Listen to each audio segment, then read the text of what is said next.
Welcome back to the channel, and I hope you're having a great day.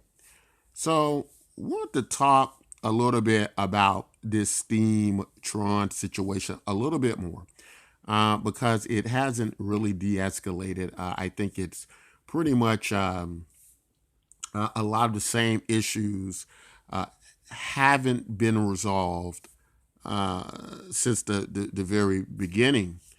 And I think specifically I want to focus on more in relation to the exchanges. What's happening with the what happened with these exchanges, and was it appropriate they do that, and what does that mean for the cryptocurrency space?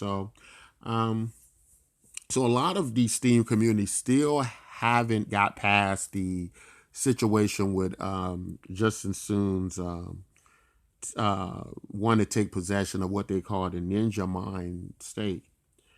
And in my last video, where I talk about why I side with Justin Soon on this, I just want to be clear and say that I don't take any sides, but in particular with how I believe contracts work. It would seem that I think the relationship between Steemit and that stake, I believe it belonged to the company, and I believe when Justice Soon bought that company, he bought that stake, and some people don't believe that. They believe there was an agreement that was a solid enough to warrant that stake remain in use by the Steem chain, right, for its benefit. And I completely understand the side of Steemians. This has been a situation where people have come from their own perspectives with their own rights, idea of right and wrong in this. And there are situations and there are such things where it could be possible for both parties to be right. But then when both parties are right, you're still faced with the situation. And then what happens next?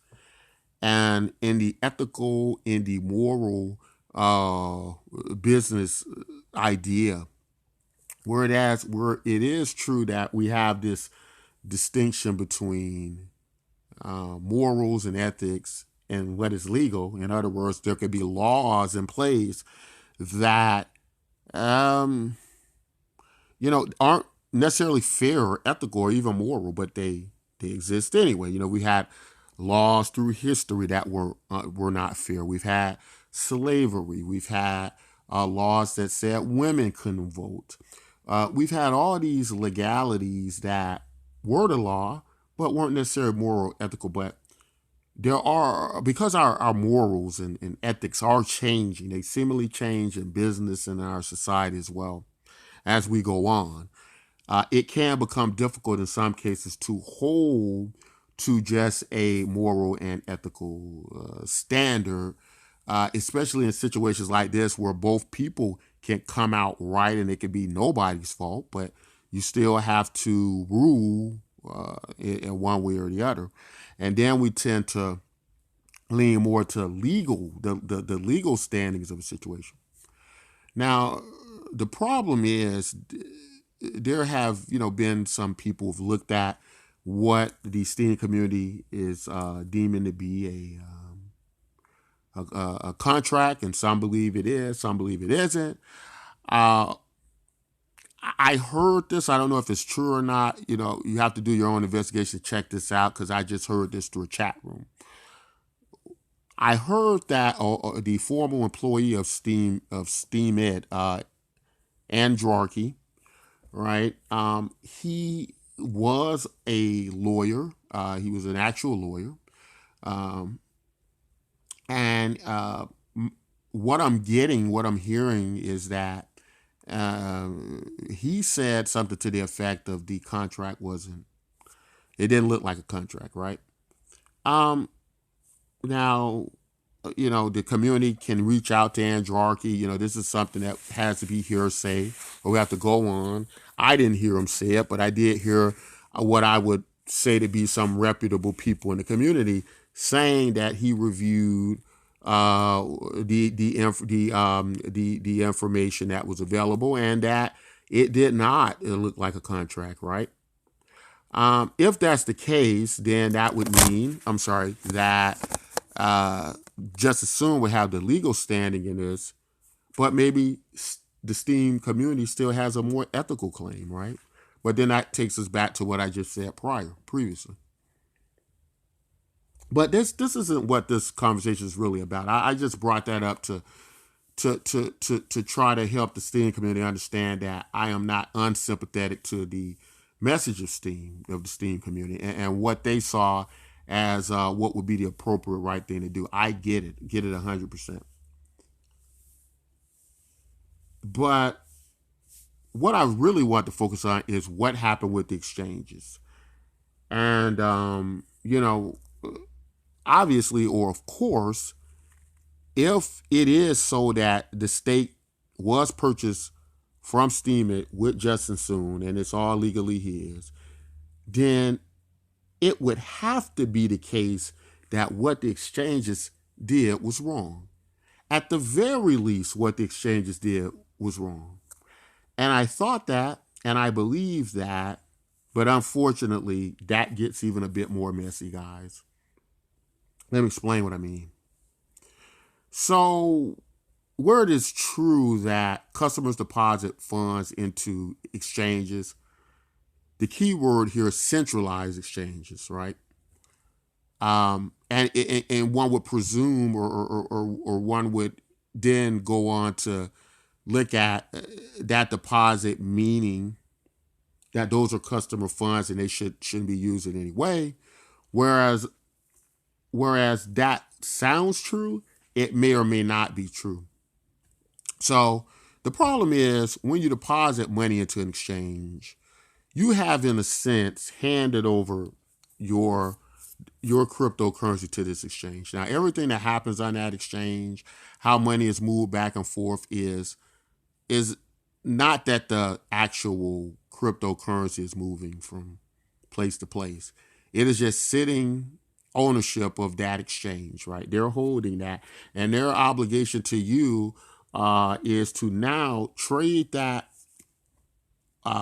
deposited funds, allow you to withdraw it for something, right? Withdraw it for whatever it might be. It might be U.S. dollars or currencies or some other cryptocurrency, whatever the case may be. And at that time, it becomes something else, and that is something else.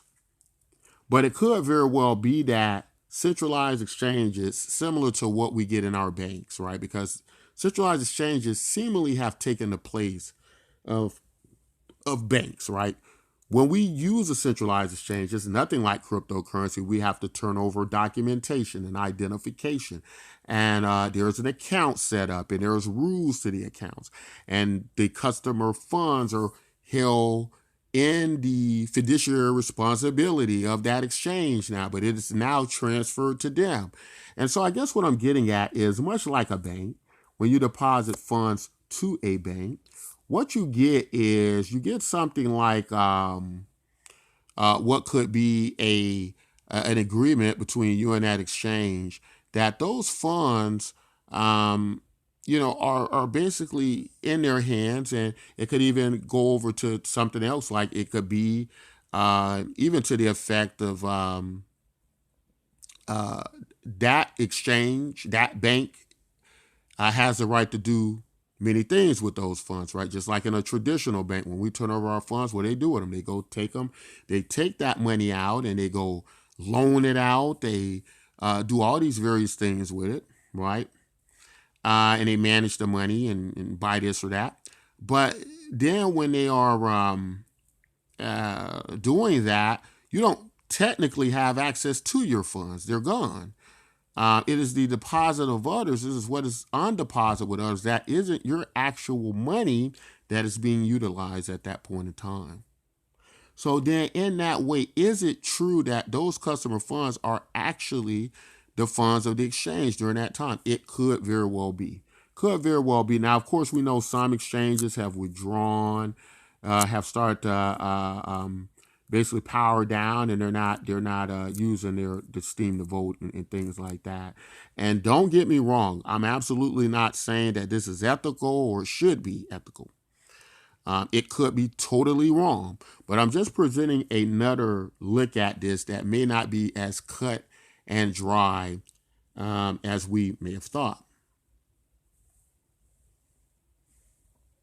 I think it's also interesting to note that within the idea of this ninja mind stake and it being used to the betterment of the Steem community, that it may even be the question that what we're deeming proper use of that mine cryptocurrency that was basically pretty much going to be held for the purposes of the benefit of the Steem chain. Could be that not all are in agreement with what exactly that means or what exactly gets done with those funds. Now, another thing that's come out is that Justin Soon plans to, at least in relation to the voting power, distribute the rights of that voting power back to the community. Now, I have no idea how he would do that, but that would be something that would be very transformative to the chain, right? Very transformative to the voting system and the community now having this ability to vote in a more decentralized way, I guess I could say, for a better word. All of that stake going back and using that way. If that is true, that would most certainly be a game changer. And it would probably be one of the greatest ideas I've heard of what can be done with that stake. Further decentralizing the chain by giving that back to the people. Also it's the issue of or the situation of, is it possible that Justin Soon could be a good thing? In other words, the amount of attention that Justin Soon brings to the Steem chain, where he could take the chain, where it could end up in the future. It could possibly end up with a lot more users, a lot more money. And the one big issue with that would be if Justin Soon is leading the path in that, leading the charge on that, then it would follow this very centralized formula that is something that is foreign to the Steem chain and something that Steemians do not want. But there is another idea that I'm beginning to understand, and that is that in the true nature of decentralization, a lot of it depends on just not what your abilities are on the chain or who can actually change certain features on the blockchain, but it is also what part of the chain and how much of the chain is controlled and decentralized by the masses of people, right? As to say that when we move cryptocurrency, we're moving information, and that cryptocurrency is part of that chain, is representative of that chain as well. So the more of it you own or the less of it you own is in direct correlation to if it's decentralized or not.